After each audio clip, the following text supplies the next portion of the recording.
All right, Maddie. Well, let's dive in. And again, for folks that are tuning in, feel free to put your questions in the chat box. We'll try to address them as we go. Zlata from our marketing team is online with us as well, and we'll get started here. So today's topic centers around how you can use, we use the term multi-source print-on-demand model, in building out your business, whether you're a brand or a power seller or in the merch space. The whole idea is like, do you decide to just go with a single source provider? Do you look to multiple? How do you mix and match to get sort of the optimal print-on-demand environment or platform to meet all of your different needs?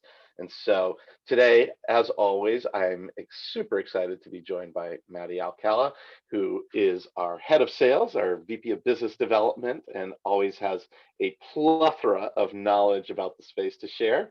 So Maddy, welcome. Thank you, Mark. Very excited to be doing another webinar with you. It's always fun. So excited to share some tips and tricks for everybody on the line. And you have that great new Gooten backdrop behind you. That's I do. So I got to get mine all set up still. But it looks fantastic. I'm webinar ready. You're webinar prepped. Do you want to just give folks a little bit of your background here, how long you've been with Gooten and kind of your experience, so before we get diving right into things? Sure. Well, thanks for the introduction, Mark. As you said, I'm Maddy Alcala. Nice to meet everyone virtually. I've been on the Gooten team now for almost 4 years. So I think in Gooten Lives, that makes me a 20-year tenured employee. But I started my role here really working directly with our merchant partners. So helping merchants actually migrate to their business to Gooten was one of the original things that I started on 4 years ago. And then since then have grown up our partnerships team here. So my organization works with all of our wonderful merchants, all the way from onboarding and sales through to account management, customer success, and customer service. So as a team, we touch about 4,000 merchants in terms of all of the different businesses that we support. And we love getting to know everybody that uses Gooten, who's thinking of using Gooten, and really try to make them successful on our platform. Yeah, you definitely touch a lot of folks and a lot of different kind of brands and stuff. So your knowledge is always appreciated, I know. So thanks again. So just if you're new to Gooten, we were started in 2015, and we like to say that we use or operate a smart supply chain for brands and retailers looking to reshape their e-commerce business. And that can mean a lot of different things, and we'll kind of cover off on some of what that means today. But at the end of the day, we're trying to help brands and power sellers and merch sellers to leverage on-demand manufacturing as part of some or all of their business model, and do that in the most efficient, effective ways, ultimately yielding consistent quality as well for your customers, and then make sure that the experience that you have at delivering services for your customers is maintained by us, and we're just an extension of your team. So we look forward to working with you, sharing a little bit of what we do today, and we'll dive right in. So one thing that we are actually proud of, as we'll start, is I know last year, 2020, it still feels like there's a halo of that into this year. I'm still locked up in my house, soon to get out, I think, on the road. But last year was a crazy year for a number of reasons. And through the pandemic and through the surge in e-commerce, at Gooten, we're really proud of the metrics that we were able to achieve. So, under 3 days in terms of production, under 4 days in ship times out to your customer, your consumer, and really expanding our business. So we grew to over 100 employees, processed over 2 million orders, and we had a very successful year in growing the business and supporting all of our merchants out there as well. Maddy, did you want to add anything to this? Because I know your team's responsible at the end of the day for these metrics. Yeah, no, I think the exciting thing that continues to update on this slide are those manufacturing partner and product counts. We've actually had some recent really exciting product expansion, particularly within apparel. And then those metrics on the bottom, right, on ship on time and production days, those have held strong across our network as we've gone into 2021 as well. So I think we've seen even continued improvements in performance in terms of how quickly we're getting items out to our customers. and ultimately supporting, scalable growth for all of the merchants that we work with. Yeah, I mean, I think that's so key. And, I think, when you just look at a number, even just like production times and ship times, it's like, oh, okay, that's kind of interesting. But where it really hits home is that gives people more days to sell their products to consumers. So the window of their opportunity expands. And so those dates are extremely critical to them. Yeah, absolutely. I mean, we just went, Mother's Day is coming up, and I think that the cutoffs are past.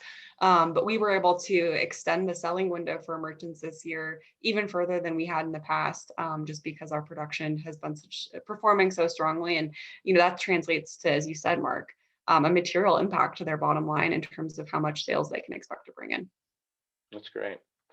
All right, so something I know I'm proud of, and Zlata, who's on the line too, is extremely proud of from a marketing standpoint, is just this week we launched or relaunched our Gooten.com website and changed our messaging, changed some of our branding and positioning. So hopefully folks that are tuning in out there have had a chance to see the new website.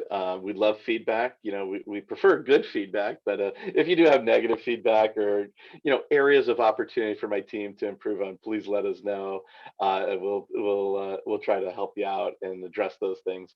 But one of the things that we really wanted to feature and highlight was Gooten does so many different things for our customers and our merchants, and a lot of that really doesn't get seen or isn't very visible or obvious to people. And so what we wanted to do was try to bring more of that forward. And so we came up with something that we call the Gooten 7, which is our approach or our process to help our merchants be successful from the very beginning, where they're first talking to one of the folks actually on your team, Maddie, all the way through the whole stack of getting up and running, getting their products going, getting all their technical integrations working, and going live with us, and then even supporting them after that whole process launches and begins. So the Gooten 7 is our new way of hopefully expounding to the world how we operate and how we're going to service and support people and help them grow their businesses.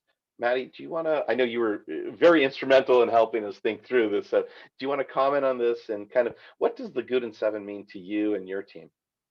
Yeah, I mean, Mark, that's a great question. Really, what the Gooten 7 means to our team, and I think to our merchants, is what separates Gooten from our competition and what you can get elsewhere. And so, we talk to merchants all the time who are either just getting started, or who've been in on demand or in e-commerce for a long time, more commonly, who are considering moving their business to us. And we'll talk more about that topic specifically today. But typically, they're working with a comparable or a similar on-demand, application or provider, kind of like Gooten, or they're working directly with a manufacturer. And I think it can be easy when you're in the space to get accustomed to some of the norms and unfortunate norms that exist of lacking service, not getting to connect with a person, and frankly, having inflexibility in the offering and the solutions that other businesses can provide. And that's something that's totally different about Gooten. And so you see that from the first step here of we have a team that's my team of dedicated solutions consultants who are really there to understand your business from the start.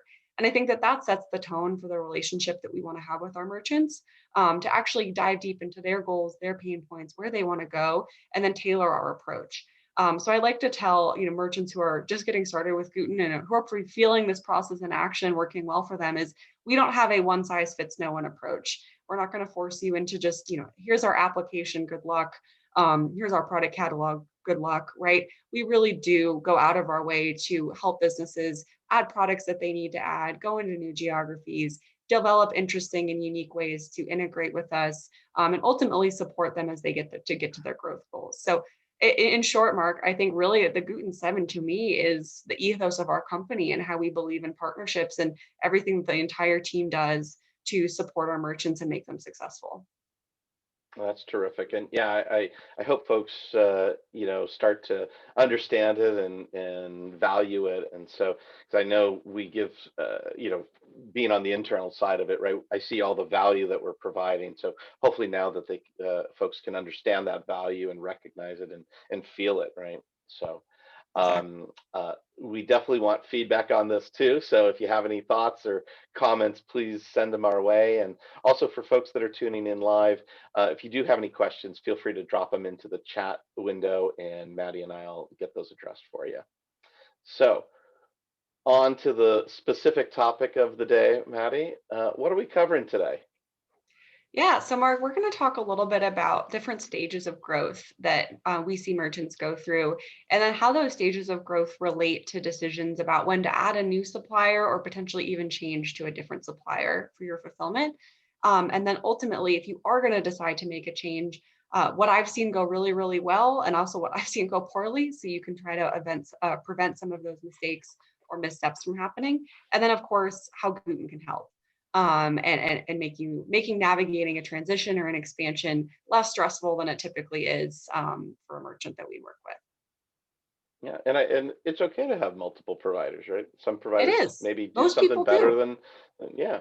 So Yeah. I'm looking forward to hearing how you make that all happen. So Yeah. So I think with that context, as I see it, businesses go through the kind of one to many to one, to oversimplify relationship with different providers. Typically, when I see smaller brands starting out, or maybe you've just started your e-commerce store, you're getting your foot in the door for, fulfillment, typically pick one provider. At that point, it doesn't make sense to have multiple different offerings and multiple different relationships that you need to manage.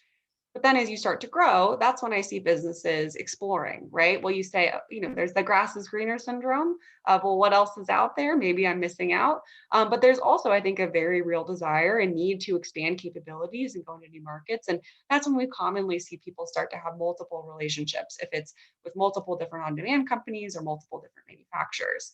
And then as businesses get really big, that's when it starts to become unwieldy. And the value of a single provider and a single platform becomes even more attractive again, just like as it was when you were starting out, because at that point you have this large and growing business to manage, and it's important to centralize and really streamline operations. So across that scale, people are at all different points in that process. And I think that one of the things I talk to merchants about, see these five main buckets here to think about and evaluating where you're at as an e-commerce store owner. So the first one is capacity and scale, right? How many orders are you processing? What do you really need in terms of a manufacturing partner who can not just keep up with your business, but really accelerate it and really, deliver those metrics that Mark and I were just talking about in terms of speedy production, error-free rates, and high performance you can deliver to your customers. If you've really started to accelerate your growth, or you're planning on accelerating your growth, that could be a good time to go to the market and consider other options. Especially even if you've worked with a provider for a while and things are making sense, have the conversation with them too. But it can be a really good time to understand what else might be out there, especially if you're a smaller business and you've hit that success. You might be outgrowing the solution that you started with, and it could be worth having those conversations. Another piece, of course, is economics, especially with some of the smaller on-demand providers out there. There's a catalog price that you pay, and that's about it. But as you grow, custom pricing plans and as well as alternative pricing strategies to potentially switch production methods can be really crucial to maintaining that strong economic position as you grow. But economics goes beyond just product pricing, right? It's the value of the partnership. And so I hear this a lot about, merchants who are looking around. It can be easy to price shop, right? And say, well, t-shirt's $8 over here and it's $6 over here and it's $7 over here. I'm going to go with the $6 t-shirt. Okay, that's great, right? That probably makes your bottom line numbers look better in some sense. But what are you giving up in that model, right? Are you giving up service? Are you giving up quality? Are you giving up reach, capabilities? So when we talk about economics, I really encourage merchants to think about the overall value of the partnership and what are they getting out of their current provider and what would they like to get in terms of a partnership that they have. I think a big thing on the third piece of this list is risk mitigation. So again, if you're really small, you're doing a couple orders a day, maybe this is more of a lifestyle business for you. Obviously, you want to do whatever you can to protect those orders and make sure they get out on time. But having a really robust redundancy model might not be something that's top of the list for your priorities.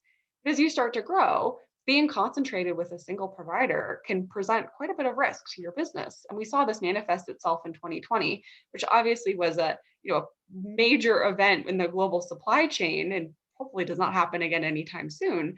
But we, at Gooten stayed open throughout the entirety of that time in terms of our ability to process orders because we have so much redundancy built into our network. And so while we may be a single platform of itself, we are not a single manufacturing group.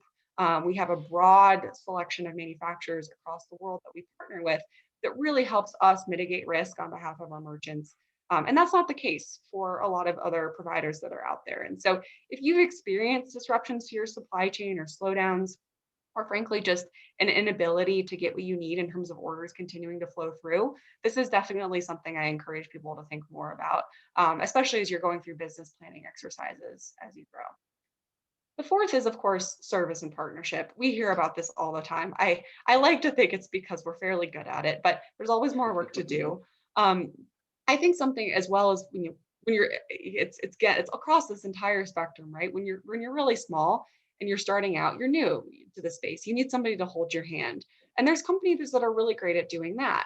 And then when you're really big, you also need somebody to hold your hand, but in a very different way, right? Because your needs are more sophisticated and kind of understanding where you're at in that process of, do I need someone to educate me and really teach me what to do? Or am I an expert in this? And I need a really reliable, sophisticated account management and solutions team behind me. Where you are on that spectrum, I think, can help you understand with if your current provider, your current offering is doing what it needs to do for your life cycle stage, or you could benefit from something a little bit more robust.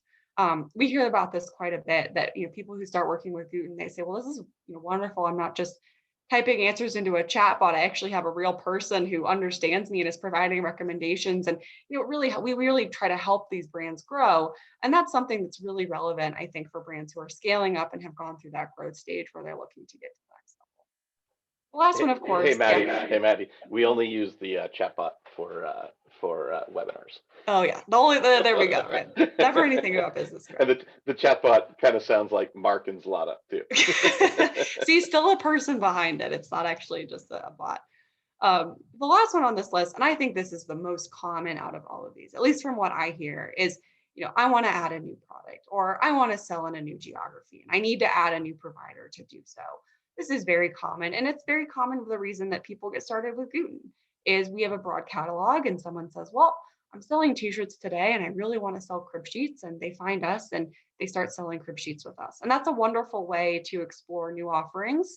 But we'll also talk about as we go, kind of that, one to many to one relationship of when it might make sense to say, well, I'm splitting my time between all those different relationships. How do I consolidate and streamline and actually get myself, frankly, a better deal with one provider as well? Thanks, Mark. I think you can go to the next slide. So that's all very theoretical and interesting, right? But how does this actually come into practice? So I want to tell a couple stories. We're very protective of our partner data here, so I'm not going to use a brand name, but I'm going to talk to you about an experience that we've had fairly recently with a Shopify store owner. So I will say the store owner's name. His name is Dylan. He's quite wonderful. He reached out to Gooten for a very common reason that a lot of people do, and said, hey, you guys have, I think it was like tumblers or something. You have these tumblers. I'd really like to add these to my store. And the majority of his listings, about 80% of his sales, were in apparel, and he had some posters and other items. And he thought the tumblers we offered would be a great addition. So he got him connected with our solutions team and understood his business. He was on Shopify, had quite a large product listing collection, like thousands of listings across all these different art files. And we helped him get the Tumblr expansion seated on his site. It was performing well, and he was happy, I think, overall with the sales and how it was performing. And over the course of a couple months, I think it was one of our monthly business review calls with him, we started talking to him about his apparel business and said, hey, how's this going? We're just seeing how he was doing. And he said, well, it's been kind of slow. And, I don't really love the customer service I'm getting. And I'm not going to say who he's working with, but he had some problems from a fulfillment angle. And so we said, okay, well, let's talk about it. Let's see if we could provide you a better solution. And ultimately, we ended up going down. I'm going to talk about this in the next slide. Multiple different evaluation points with him to understand if we would be a good solution for him or not. So obviously pricing was a factor. We did some samples and we talked about quality. But the bigger thing for him was he was really starting to grow and his sales had been doubling pretty consistently. And so he was also feeling the pain of having multiple relationships and multiple integrations. And so the idea of consolidating with us was, I think, really interesting, but a little bit scary because it was something totally new. But ultimately, we decided we were going to run a test and say, okay, you've got thousands of these Shopify listings. The tumblers are going really well. Let's take 10 to 20 of your different apparel offerings, connect them to Gooten, and make sure that this is actually going to perform in the way that you want it to. So we ultimately ended up running that test for him. It was very successful. He saw production times improve. He really liked being able to work with his account manager here and get that holistic support across his growth goals. And then we ultimately ended up leveraging the Gooten migration team to migrate all of his listings on his behalf to the Gooten platform. So he had to do some help in that with us, ensuring we had access to design files and we knew exactly what he wanted us to do. But we took all of that work off his plate and ultimately migrated, I think it was about 1,500 different product listings, thousands of SKUs over to our platform so he could consolidate operations. So Dylan's story is a fairly common one for us. And I say this to merchants all the time. Our team we do have salespeople, but we are very much an outcome goals focused team. And so really what we want to understand in this particular example is, could we help him? And it's not something that made sense to do right away. We wanted to run a test period. We wanted to get him comfortable. Ultimately, from the first conversation through that complete migration, I think was about 6 months in terms of the test periods and what we went through with him to really make sure that we had the best strategy in place for his brand. Obviously, we've done things much quicker than that in the past where people have wanted to move, within weeks. We've done some in a couple of days in terms of getting stores migrated over. But I think that I say this to help people on the fall understand that it really is a process and a conversation. And it's something that our team definitely wants to engage with you on, but we try to be as honest as possible as well, where we can be a good fit and where we can't. And I've had customers come to me before and say, hey, I'm getting this $4 thing over here. And I say, that's a great deal. You should stick with that, especially if the performance is working and you're happy with the service, because if you can find a deal like that, good for you. And so there are times, of course, that it doesn't make sense, but that's where that solution mindset comes into play with us. All right, Mark, you go to the next slide. So this might seem a little prescriptive, but I actually do get this question fairly often of what we look for, right? And most business owners have a sense of what they should be evaluating, but sometimes people ask like, hey, I want to add this new thing, especially if it's something Gooten can add. We have a pretty transparent relationship with our partners. Say, hey, I'm going to source these custom whatever, and something that isn't in our wheelhouse. And we say, okay, like let's talk about evaluating providers. And really, there's 3 buckets. I would encourage everyone here with Gooten and with other providers that you're looking at to go through these questions and make sure you feel really confident with who you're working with today and who you're considering working with. Obviously, there's a business angle. So the first thing is partnership. E-commerce can be a lonely space, especially if you're a single store owner. And so I personally think, and I know a lot of merchants feel this way too, that you want to work with a company that treats your business like their own, and really values the business that you bring to them, and puts their money where their mouth is in terms of how they support you and the offerings that they bring. I think related to that is value, of course. The economics of the partnership have to make sense for you. And that goes beyond just product pricing and shipping pricing. That's the overall experience and what they're delivering to you on a very regular basis. And then, of course, service and support. This is where the majority of e-commerce merchants spend their day-to-day time, especially when they're on the smaller and growing scale. Customer service. It sucks. It's something we all have to do. And if you make it not suck, it's by working with providers who actually have your back and give you the tools to be successful.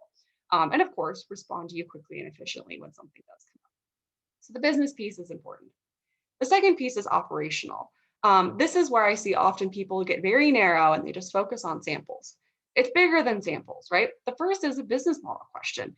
Who's going to be producing? How many different facilities they have? What are the operational plans in place that if one of those facilities goes down, what happens to my business? This goes back to that risk mitigation piece. And I really encourage people to think about this because obviously historic events like the pandemic in 2020 hopefully are they're historic. There are disruptions that happen. Snowstorms hit St. Louis and shut down factories. There are natural disasters. There are issues with staffing. There are things that happen in the normal course of operating a supply chain that require businesses like Gooten, who are supporting e-commerce store owners, to have those plans in place to make sure orders continue to get processed. I encourage merchants to ask about those plans and really have a conversation about what are you going to do to ensure that my orders keep flowing. Of course, there's performance, getting things shipped on time, and the transparency into what that performance is. So it's not just enough to say, hey, we're going to hit this specific number and we're going to get all of your orders out in 3 days. Okay, how am I going to measure that that's actually happening? Do you have the data to show and help me understand my business and how it's performing? And then, of course, there's capabilities. So, how many products are offered, the breadth of the catalog, and the overall supply chain strength, geographic reach, all of those things are very important to businesses to think about. The last one is technology. So reliability, I think, is something as well. When you look at big enterprise software platforms and solutions, they talk about uptime and reliability, and those are important things in the on-demand world as well. And so making sure you're working with a partner that has those plans in place again, both from a fulfillment angle to keep the lights on, but also from a technology and platform side. The second is workflows. Is this provider or the solution partner going to save you time? Are they going to allow you to operate at scale? Can you grow with them? That's something I think that's very important.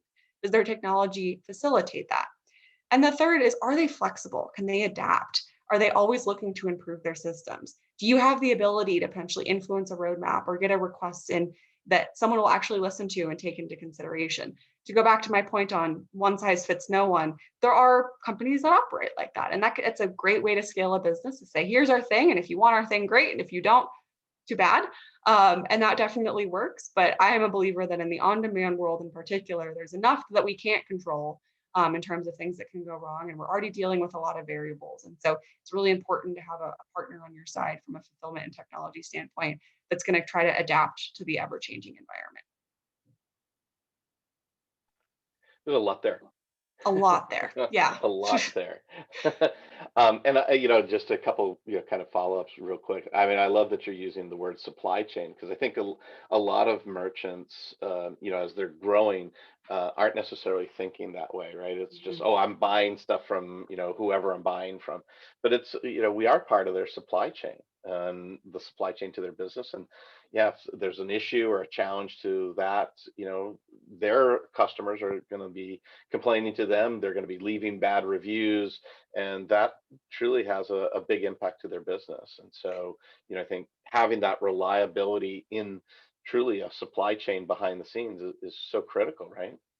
Yeah, it really is. And honestly, Mark, it shocks me the number of times I go into conversations and that's not a topic, right? And people focus really heavily on price, which is important, right? And we think it's important too. We want to be as competitive for our merchants as we can.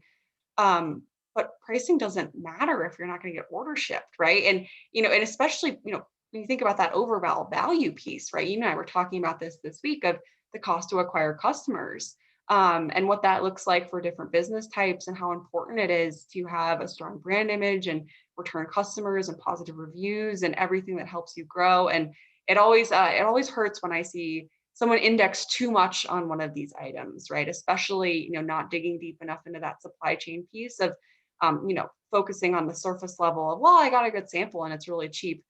Okay, but have you probed further into how they get it to be so cheap? And is that sustainable? And do you understand what their processes are and where they're getting the materials? And all of those factors I think are really important. That I've seen too many businesses unfortunately get burned really badly in the past. And I hate to see that to people who've invested a lot in a brand to get it to grow. Definitely, definitely, and I think one other note that I took was you were going through and you were talking about like the production and ship times and error rates and so on. Our CEO Brian loves to always say, that's even if it's 1%, where we're at in terms of like error rates, that's still one package for 1 in 100 people, and Yeah. that's still one item that someone's going to complain about, and to them it's everything, right? And so we have to constantly strive to push for consistent quality and try to even get better than 1% and so on.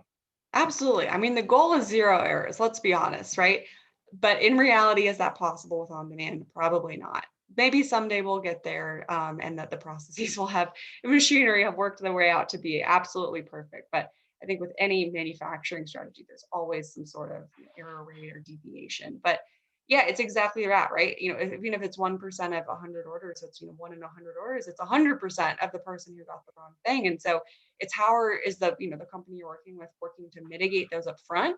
And then what do they do when that happens, right? Do they resolve it? Do they make your customer whole? Do they talk to you about why that error happened and give you information? That's another thing too, a bit of a red flag. If a company's not willing to share that data with you, it's probably not a good thing. And I had a conversation a couple of weeks ago with a customer who said, well, yeah, well, I think we're at about a 3% error rate. And I was horrified. I was like, oh, I'm so sorry. That's such a cost for you. You have to pay all these people to respond to these tickets. And that's 3% of your people who aren't going to return and make another purchase, and the cost of like all that. And they were like, I guess I haven't really thought about it from a cost standpoint. I'm like, run your numbers. Like, think about how many more CS agents. Like, imagine if that went to 1%. Like, you would reduce your overhead. You probably wouldn't have to have as many people. Like, think about that. What it would look like. And I don't want to reduce this because the business was doing really well and they had a lot going for them, but they just hadn't thought about it in that way. Yeah. And it was, nipping at their heels and like, oh, this is annoying, but it's, it is what it is. Like, you have to live with this. And I was like, really don't. Like, you don't have to live with a 3% error rate. Like, if one of my clients came to me and was like, we have a 3% error rate, first off, be a problem, because I should be going to them being like, here's exactly what happened. Here's how we fixed Right. it. Here's how we're fixing it. Yeah. Right. And then the second thing too is it's like, well, that's completely unacceptable. And anybody who tells you that it is doesn't know what they're talking about. So yeah, there's definitely a lot of really good in this world of on demand and supply chain, but there's also a lot of people and companies that have gotten in it quickly and don't have context. And it's good because it forces us all to improve. But I do really encourage merchants to probe when they're looking at new partnerships and ask hard questions, and trust your instincts too on the types of answers that you're getting back. Yeah. Well, it's definitely broader than, like you said, just simple, like what price can I get for a shirt or something. So Exactly. It's yeah, not there's a just the lot more pricing into and the it. samples, it's what goes into that pricing and those samples that really That's matters. right. That's right. All right. Moving on. You had another example.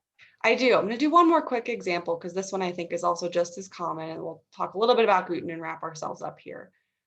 So as I mentioned earlier, very common that people come to us or we go to them, and product expansion is the most immediate need on the horizon. So we partnered with a fairly large brand in the baby and home decor space because they wanted to add personalized crib sheets to their offering. So this is also fairly common for Gooten. We have a great solution for personalization, broad product catalog. So it's an easy way for brands to dip their toe in the water with us.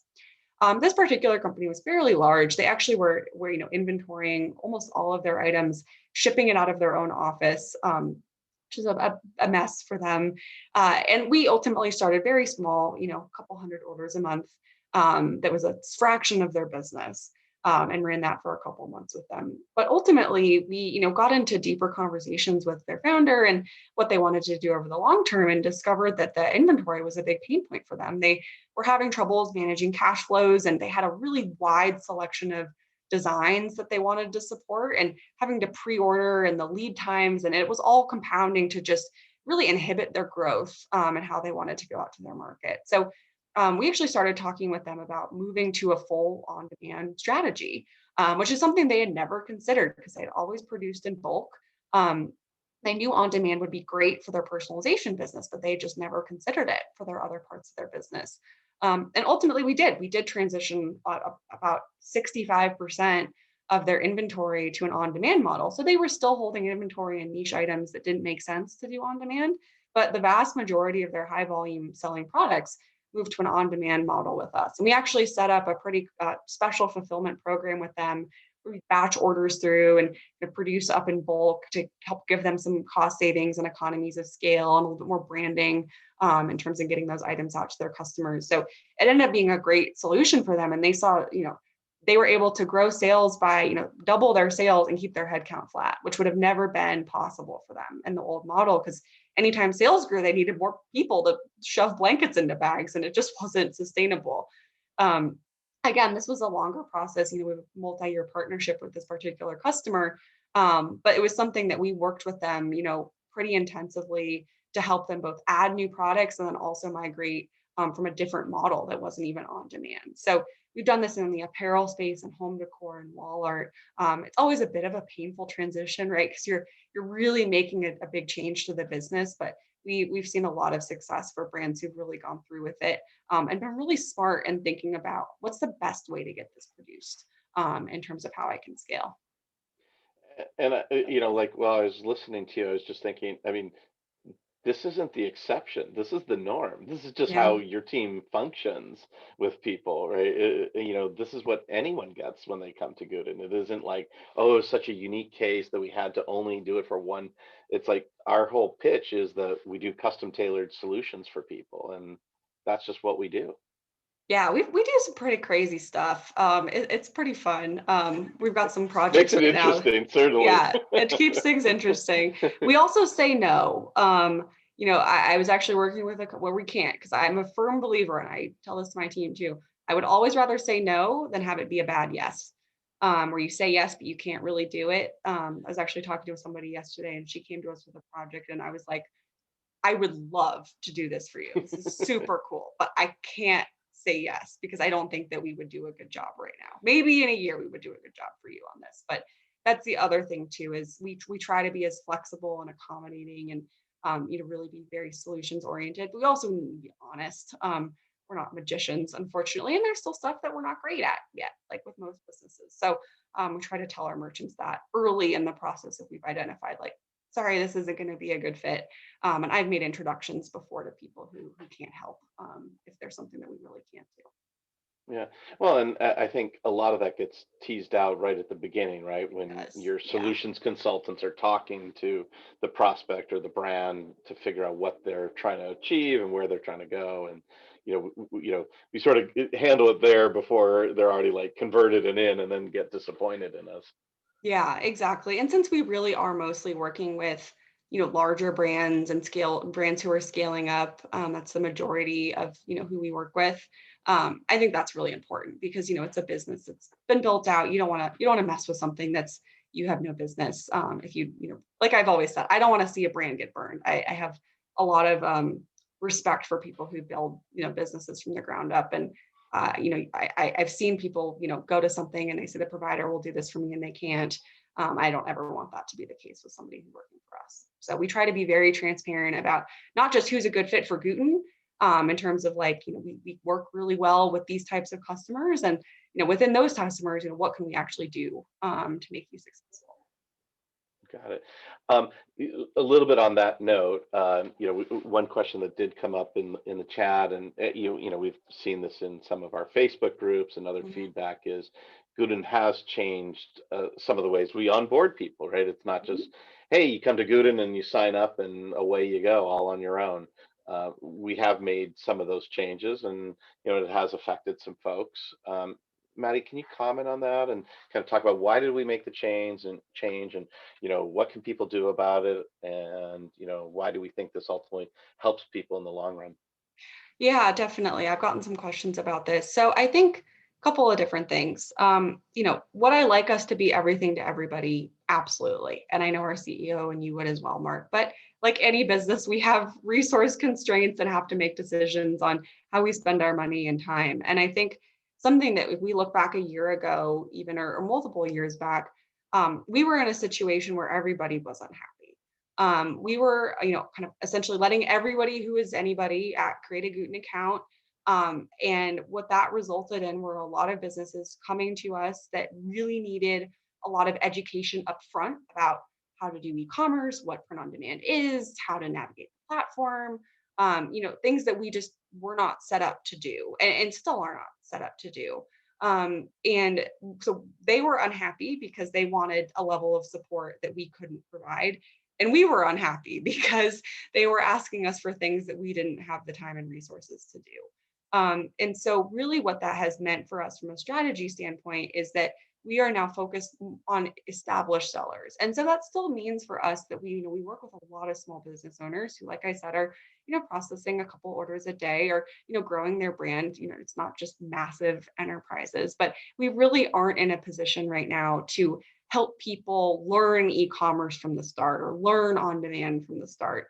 We do programming like this, of course, but there are other companies out there that really focus on, hey, you're new. Here's how you create a Shopify store, and here's what on demand is and means. And that's just not something that we right now have the resources to execute against. And quite frankly, too, with this model of starting with a deep solutions review and a lot of the custom sourcing work, just to be blunt about it, right? That's an expensive model for us to support.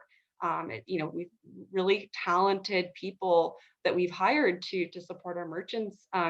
And we try to pay our people well. And with that, it makes sense for us to focus on businesses who can really generate a return that makes that model sustainable for us. And I think something that I personally believe in, and what's kept me at Gooten for so long, from a company standpoint, obviously, other than I like my job and I love the people, is that our leadership team is a firm believer in growing sustainably.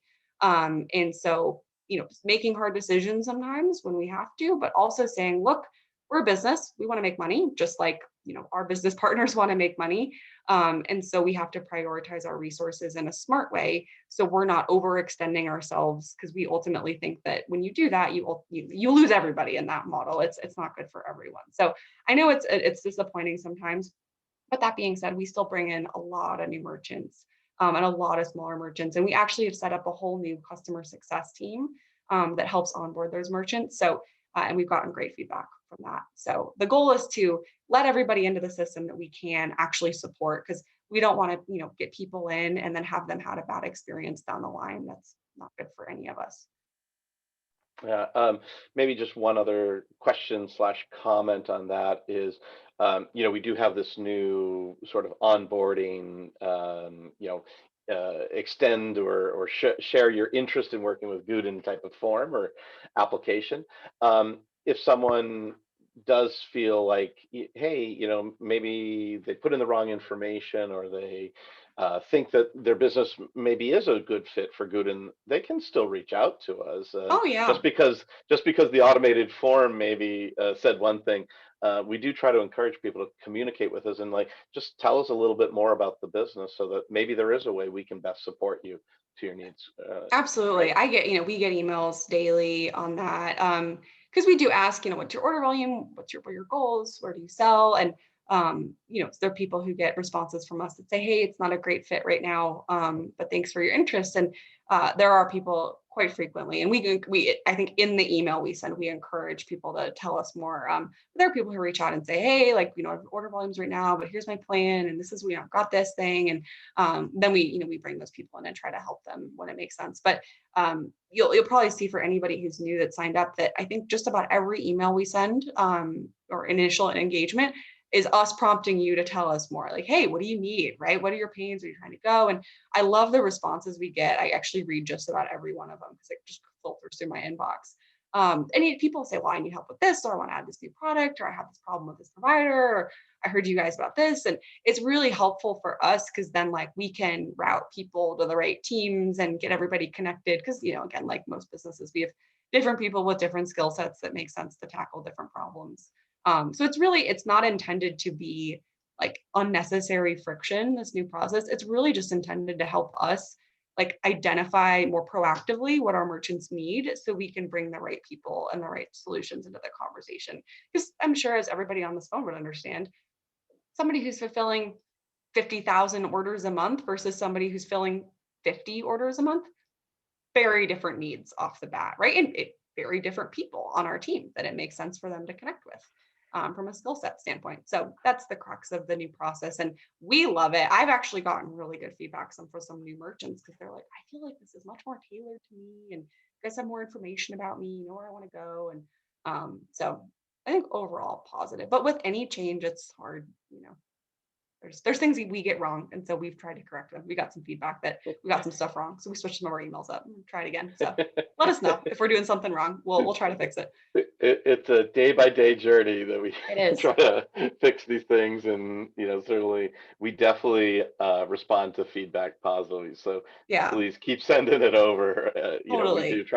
We do listen to you. We do try to implement changes to Yeah. to make it work for folks. I know. I love it. I get unsolicited merchant or emails all the time of people like, hey, here's some feedback. And I usually get a lot of emails, so I'm not able to respond to them right away, but I do actually read them, and I respond to them. And sometimes we like get people connected with our team, and a lot of those messages get copy pasted directly into our leadership group. And we have no illusions that we will be perfect all the time. We're people too. We make mistakes and get stuff wrong. So we just like it when people tell us about it, give us some constructive feedback. Great. Well, let's kind of move on here. Yeah, so I think like I've already talked a lot about Gooten. So Mark, I don't know if I want to go through all this. I think we're going to share these materials with That's everybody right. because I want to be conscious of Yep. time. Yep. We'll post the Um, webinar. We usually do yeah, a blog summary, and then obviously the slides and stuff will be available too, so people can have that. totally. Well, we'll let people read through, and I've talked. I believe strongly in Gooten. We are multi-source, right? We have this redundancy model. We're very solutions oriented, as we've talked about. We also have really good pricing too, for the most part. We're not the cheapest, but that's okay. We don't need to be the cheapest because we provide all these other things. And we've been expanding a ton. If you haven't checked out our product catalog recently, check it out. A, it looks way better. Thanks, marketing. Way easier to navigate, just much better experience. And B, there's a bunch of new products in there, especially for apparel. Got some awesome new independent models, like trendy colors of lavender and mint and stuff that'll perform really well this summer, I think. Maddie, So I have a question for you. Can yeah, you go to our website now and go to our product catalog and actually see the colors that we you support? can. You can Yes, see we the don't just colors? listed them in a list. There's swatches, so you can see them. Obviously, they're in the system as well. We have a new trending section. So yeah, I agree. I think the catalog looks great. And I know there's a lot of plans to continue to expand it, more photography and videos and new information. So it's going to continue to get better, which will be great. But the one thing I do want to do, Mark, if you could Mhm. go forward a couple slides, I want Sure. to talk a little bit about actual migrations Do you and want like to? how that works. I think maybe two more slides Okay. forward here. Next Look. one. Yeah. Okay. So this is like we think back to our Dylan friend. He had thousands of product listings. Originally, he was like, "Yeah, I really like you guys, and like this seems like it'd be a better solution, but like, how the heck am I going to transition all of these products? Like, this seems like a nightmare. Like, not worth the return." It's work. Don't get me wrong, but it's manageable, and we've done this a lot in terms of moving over really big stores. And I just wanted to kind of lay out for people the kind of high level steps, and then talk a little bit about where Gooten services come in. So obviously, with everything, encourage people to order samples, confirm the product selection, do some tests, make sure your Shopify store is working, or if it's an API integration, we get that done. And then the big thing is like organization, right? So like it usually businesses, there's all these product listings, but typically people are like, I sell t-shirts and I sell 3 types of t-shirts. Great. Let's map what you sell to what we have in our catalog. We create this master mapper and we create a plan where we talk about the sequencing of what's going to move over and what that looks like and list out all the steps. Because I think if you just stare at it from a like, oh my gosh, I have to go connect all these listings, it's mind-boggling. And so we try to do a lot of organization and planning up front. And then resourcing is a really big thing here. So Gooten actually has bulk migration tools that we offer, so we can sync thousands of products at once, which can be really helpful.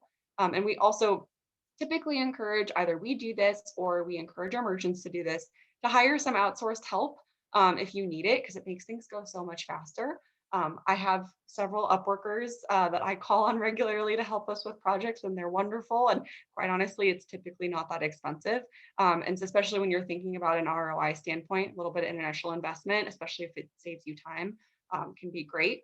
And then always do a test. Obviously, like I don't think anyone would do this, but we always test at least a couple of listings, do a round trip test all the way through to production, get that order shipped, make sure everything's working. Because the last thing we want to do is port over an entire store of products and have something go wrong. So this should break it down a little bit. And really where Gooten comes in is on step 3 and beyond. So if you want to work with our migration team, we can actually do the work of mapping your products out. We'll need some input and buy-in from you, of course. We create all of that plan, and then we actually do the work of connecting all of those listings and moving it over. So it can be, that's in that example I gave with Dylan, our team took care of connecting all of those Shopify listings on his behalf. So he had to, he went in and QA'd and made sure everything looked as he wanted it to look, but we did the heavy lifting there, which really helped get him over the finish line and made his life a lot easier, because he was just a team of one. So it would have been a lot to have him go through and do all that. But that's something that we don't talk about a ton externally. So I just wanted to make sure that people knew that we actually do offer this as a service. That's All great. right.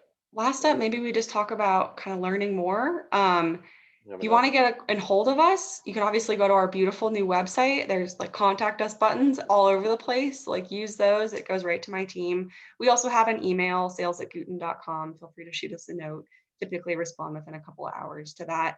And we can go as high level or as detailed as you like, depending on where you're at as a business. And the more information you tell us upfront on what you need and where your goals are, or what's not going well right now, the more we can tailor our approach and get you connected to the right people internally. Yeah, thanks, Maddie. And just want to, I know we skipped over some slides. That was actually on purpose because they're somewhat detailed, and we didn't want to make this just a how-to session. So we put that in there because Maddie created some amazing resources for everyone out there. So if you're tuning in now, we'll make the slides available for you to download after. If you're tuning in on demand, you'll be able to download them as well. So we want this not only to be the webinar that Maddie's talking through, but also almost like a resource guide for you as well that you can leverage. So you'll have access to both the video and the slides afterwards. Awesome. Well, thanks, Mark, and thanks everyone for joining. I'm very excited, honestly, about where we're at right now with Gooten.